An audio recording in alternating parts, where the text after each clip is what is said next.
साथ मौजूद हैं, जिनसे मिलेंगे और बातचीत करेंगे कोरोना विषय पर। सर, कोरोना ये बहुत ही बड़ी ऐसी महामारी बताई जा रही है पूरे देश भर में, जिसका आतंक फैला हुआ है। क्या कहेंगे सर, कोरोना से संबंधित जो इम्यूनिटी है, इम्यूनिटी संबंधित बीमारी है, क्या होती है रोग प्रतिकारक शक्ति, किस तरह इंसान के शरीर में इसका बढ़ावा कर सकते हैं? सबसे पहले मैं धन्यवाद चाहूँगा MH9 विदर्भ का कि जिन्होंने एक बहुत अच्छा सब्जेक्ट और सोसाइटी के लिए मेनली, क्योंकि डॉक्टर्स में तो ये सब चीज़ें मालूम रहती है पर सोसाइटी में जागरूकता लाने की बहुत ज़रूरत है। आज कोरोना ये एक वायरल बीमारी है और डेफिनेटली इसका जो इफ़ेक्ट आता है, जो बच्चे इम्यून नहीं रहते, इसलिए आपने देखा होगा या इम्यूनिटी पावर जिनकी, ये इम्यूनिटी पावर किस में कम होती है, जैसे बड़े लोग जो कि 60 के ऊपर होते हैं या बच्चे जो 10 साल के अंदर हैं, इन लोगों की इम्यूनिटी कम होती है। और वैसे इम्यूनिटी और किस में कम होती है कि जो बच्चे या बड़े कुछ बीमारी से ग्रहित है, जैसे कुछ बच्चे सिकल सेल से रहते हैं, कुछ अस्थमा से रहते हैं, कुछ बच्चों को जन्मतः एक डायबिटिक रहता है या हाइपरटेंशन या हार्ट की बीमारी होती है। ऐसे लोगों को ये कोरोना का धोखा होके मृत्यु होने के ज़्यादा चांसेस रहते, तो ऐसे लोगों ने अपने को ज़्यादा सावध रहने की ज़रूरत है। क्योंकि तुम लोगों ने देखा होगा कि ये जो इम्यूनो कॉम्प्रोमाइज जिनको बोलेंगे, तो ये इम्यूनो कॉम्प्रोमाइज लोगों को डेथ होने की या इसका प्रादुर्भाव ज़्यादा होने की ज़रूरत है।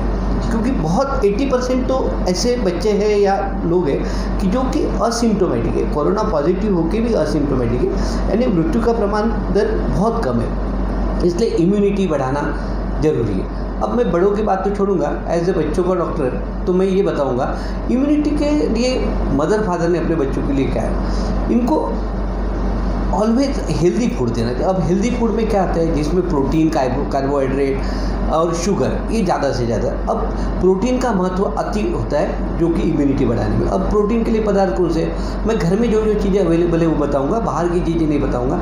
जैसे अंडा है, दूध है, दाल अपने घर में अवेलेबल है, स्प्राउट्स या मटकी, चना, बटाना, ये जो उससे रहते, और फ्रूट्स अगर पॉसिबल होगा तो ड्राई फ्रूट्स। इसमें सबसे सस्ता और मस्त मैं बताऊंगा 3 चीज़ें, अंडा, दाल और दूध।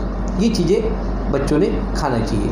बाद में जैसे चने होते हैं, फुटाने जिसको अपन चना बोलते हैं, मूंगफली होती है, और लोह बढ़ाने वाला गुड़। बच्चों ने दूसरा क्या करना है कि ऑन टाइम खाना खाना चाहिए, ऑन टाइम। जैसे उनका एक फिक्स शेड्यूल रहना चाहिए कि सवेरे का अच्छा ब्रेकफास्ट हो, ब्रेकफास्ट स्प्राउट्स का हो, दोपहर का खाने के थाली में पूरी चीज़ें हो, समतोल आहार जिसको बोलेंगे या संतुल आहार बोलेंगे, वो चीज़ें करेंगे। शाम को फिर से एक बार उनको अंडा, नाश्ता ये देना चाहिए, और शाम का खाना हो सके तो चिकन, एक आधी बार हफ्ते में 2 बार चिकन, अच्छे क्वालिटी का चिकन अगर ला के खिलाते हैं तो उसको, वो भी एक चीज़ उनको। और एक चीज़ आती है पनीर।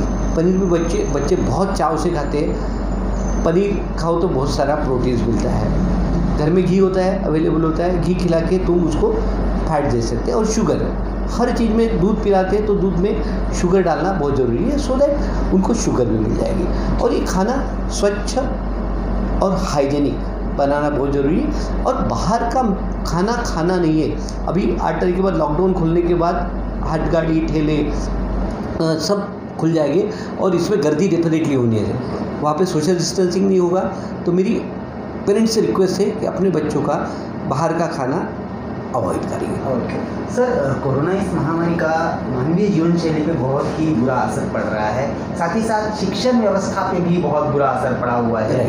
सर, छोटे बच्चों की स्कूल शुरुआत करने की बात भी चल रही है, तो ऐसे में बच्चों का स्कूल जाना सही होगा क्या लगता है? देखो, ये तो डेफिनेटली मालूम है, अपन भी पढ़े हैं सब लोग, स्कूल जाने से वह शिक्षा नहीं मिलेगी, ये डेफिनेटली। ये फॉरेन का कंसेप्ट जो है ऑनलाइन अपने लिए बहुत डिफ़िकल्ट है। सबसे बड़ा प्रॉब्लम ऑनलाइन में जो आ रहा है, पहले मैं ये बताऊंगा कि क्या करना चाहिए। मेरा एक सही से कहना है कि 4वीं तक के बच्चे को बिना स्कूल भेजे अगर उनको दिवाली तक प्रमोट किया जाए तो बहुत ही अच्छी बात है। क्योंकि वो बच्चे जानते नहीं सोशल डिस्टेंसिंग क्या है, इन्फेक्शन क्या है, कोरोना क्या है, क्या होता है। तो उसमें सोशल डिस्टेंसिंग अगर मेंटेन नहीं किया जाए तो उसमें प्रॉब्लम आएगा। अब बच्चों को इतने दिन घर भी नहीं रख सकते।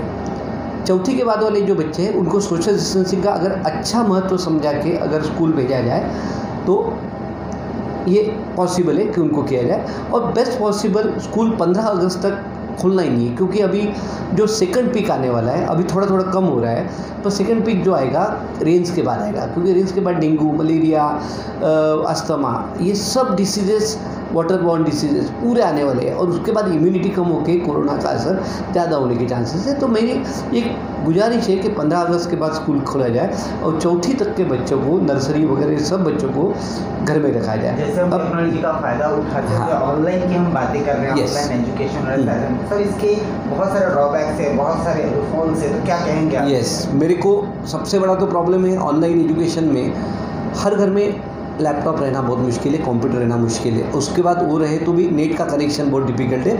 और जो बच्चों को नहीं कुछ तो कुछ, आप बोलोगे कि घर में तो मोबाइल है, मोबाइल पे देख सकते हैं, पर सबसे बड़ा आज प्रॉब्लम आ रहा है मोबाइल एजुकेशन या ऑनलाइन एजुकेशन का।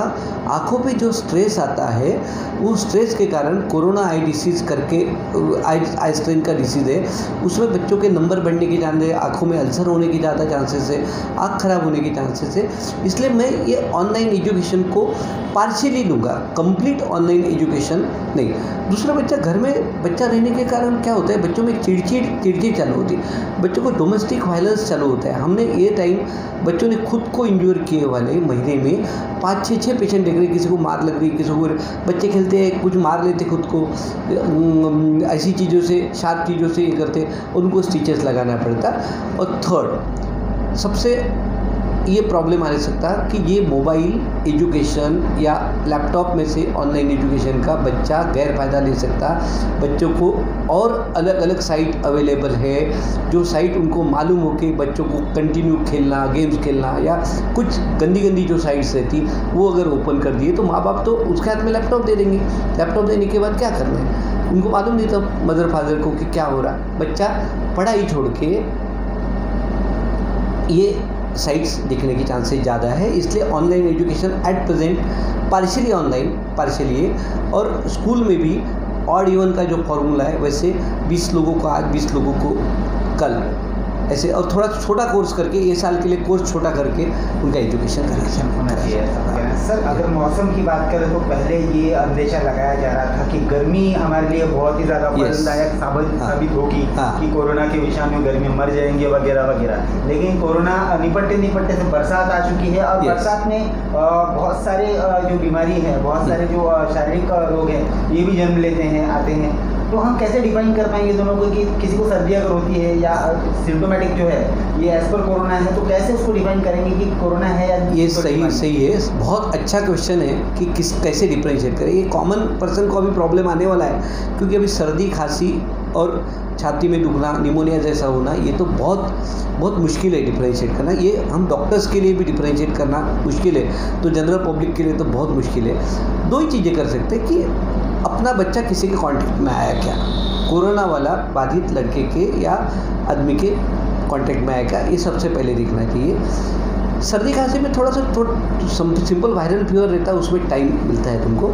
इसमें एक्यूट प्रेजेंटेशन रहता है, जैसे बच्चे को सर्दी खांसी होती है, एक दिन में धापना चालू होता है, छाती में दर्द चालू होता है, गले में दर्द चालू होता है, तो थोड़ा कोरोना से लक्षण। जब कोई भी चीज़ डिफ्रेंशिएट नहीं कर सकते तो कॉन्शियस रहना बहुत ज़रूरी है।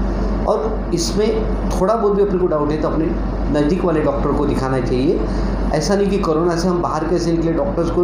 और ये मन से डर निकालना बहुत ज़रूरी है कि मैं दवाखाने में जाऊंगा बच्चे को लेके तो उसको कोरोना होगा, क्योंकि डॉक्टर्स भी इतनी केयर ले रहे कि कैसे करना। उल्टा तो डॉक्टर्स को डर है कि आने वाले पेशेंट से कोरोना हो, पर अगर डॉक्टर के पास जाओगे नहीं तो तुम्हारा इलाज है। और बेस्ट इज़ द प्रिवेंशन में मैं जो बताऊँगा वन इज़ सोशल डिस्टेंसिंग।